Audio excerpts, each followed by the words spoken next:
Hello, lovies. This is Christina with Karma's Eye Psychic LLC here on Universal Spirit Podcast, also known as Mystical Charms, and we have made it to our 10th season. And in this season, we will be talking about working with deities or working with gods and goddesses. So I have compiled a list in the description of all the gods and goddesses and magical figures in folklore that I personally work with. Okay, the ones that I go to the most, and the ones that I frequent, the ones that are deeply connected to me, and the ones that not only have I been taught about, but I've also built up relationships with, and mostly the ones that I agree with, the ones that I feel as though what they're, what they bring to the table, what they're about, their moral system, all that. I do have a blended list here. But there is a reason why, so we are going to go through all of that once we progress through the season. So I'm intending this to be 10 full episodes. This is just the intro, just a little, talking, rambling about the stuff that we are going to get into. But we are going to go with, Hispanic and African traditional religions, Asian gods and goddesses, biblical figures, Egyptian gods and goddesses, biblical demons, European deified saints, Greek gods and goddesses, and deities known, like I said again, in popular folklore. This series is not intended to project anything or project beliefs onto anyone, or to, force anyone to believe a certain thing. This really is for me to just share with you the deities that I work with. This way, if you are working with me, getting work done from me, or any of my associates through Karma's Eye Psychics, also known as Mystical Charms, that we are clear about the entities that we work with. This way it comes to no surprise as to, what kind of energy and power is behind what we do.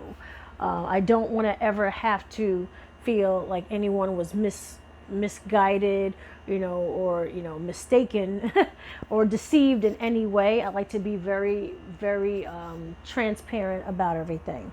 So you do know that I am an eclectic witch. I am a psychic medium. And I do dabble in the light and the dark arts.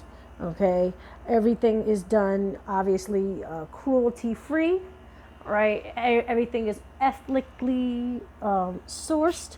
Okay, no harm comes to any persons, place, things, animals, anything. Okay, but we will get into the history of how these deities were worshipped in the past. How are they worshipped today? We will talk about things such as, burnt sacrifices and burnt offerings from how it was done in the past. However, I myself do not offer that. But I do go on to, I have published a writing on my website in regards to working with ancestors. I definitely would preface that before you dive into this series.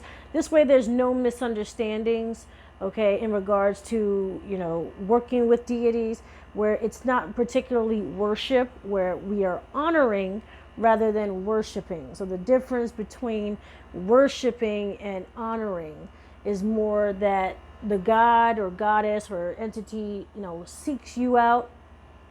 Okay, you build the connection, you are drawn to them, or because they were drawn to you first. Keep that in mind, okay?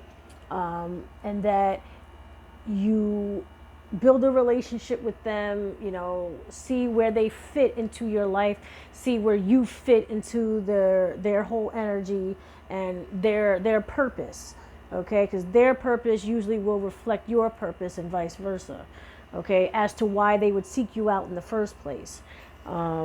And giving offerings, giving thanks, and honoring them, letting people know which particular entity helped you with this particular issue and showing your gratitude. Worshiping, on the other hand, is being completely obsessive and only doing certain things, you know, to a set of rules, okay, and dedicating every part of your life, you know, to someone or something. Okay, that's like when people say we worship our spouse. Okay, I do not particularly worship these entities, but I do show gratitude to these entities because they exist as much as we exist in the same spaces. It might not be in the same dimension, but we exist in the same, in general, space with each other. So they're helping us in a way and we're helping them in a way. We're getting their name out there while giving us help. Okay, worshiping, you know, also implies that you have to constantly give praise to a god or entity, whether or not they help you or not, whether or not they're there or not.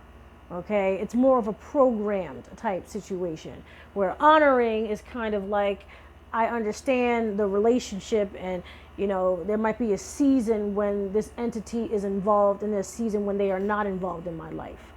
Okay, and during different situations and so forth and so on.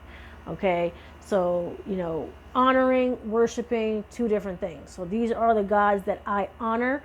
All the gods mentioned, and goddesses and deities and deified saints, you will find on my website. You will find products and services dedicated to them, okay, or honoring them, okay, that have inspired me. You'll see likenesses of them. You will see candles, you know, baths, oils, whichever, okay, in honor of them, okay. And a lot of this, you know, has been psychically, you know, and spiritually inspired by them, okay. So also, just a quick note, like I said in the beginning, these entities reached out to me. Now, my list is not going to be the same as somebody else's list. Now, there might be similar, okay, in, you know, deities and energies, okay, but it's never going to be exactly the same, okay. Everybody has a list of energies that they work with or that work well with them, okay. We do not all work with everyone or everything. Not everything will work with us.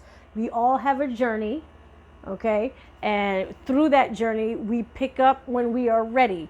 They seek us out when they know we are ready. There's a lesson to be learned. There's a part of us that needs to grow, and there is, you know, a oneness that needs to be made, and it's not going to always be the 100% the same. They are all intertwined. This whole universe is pretty much a spider web of connections, okay. So there really is no black and white of it, but this is definitely the very gray, very exciting area of what spirit and what this universe is made out of, okay. Again, I am always going to be trying to connect the physical with the metaphysical, because of the whole you know, thing about to be a god or to be a goddess, all right, or to be a deity, understanding the god and goddesses within us rather than without us. There's something about the entities that seek us that's already in us. We have subconsciously and psychically unlocked it, and now that part is reaching, like it's reaching out to us, but from within. And I know that was a mouthful, but that's what this whole series is about. By the time we get to the last episode, I will have it clear what it is that I am saying to you. So understand, these are the entities that I work with, and also this list is without judgment as well. I'm not afraid to share the entities that I work with, okay, because it's not like it's a secret or any type of gatekeeping, okay, but it is good for you to know, especially, like I said, if you are seeking out to do work with me or to work with me, Okay, so it's always good to reach out to people who honor the same deities and entities as you, because, like I said, there's that oneness again, and you realize that the oneness is the wholeness. Okay, all right, my lovey. So, welcome to this series. I really hope you enjoy it. Thank you for listening, and I will see you in the next episode. Until next time, bye, lovies.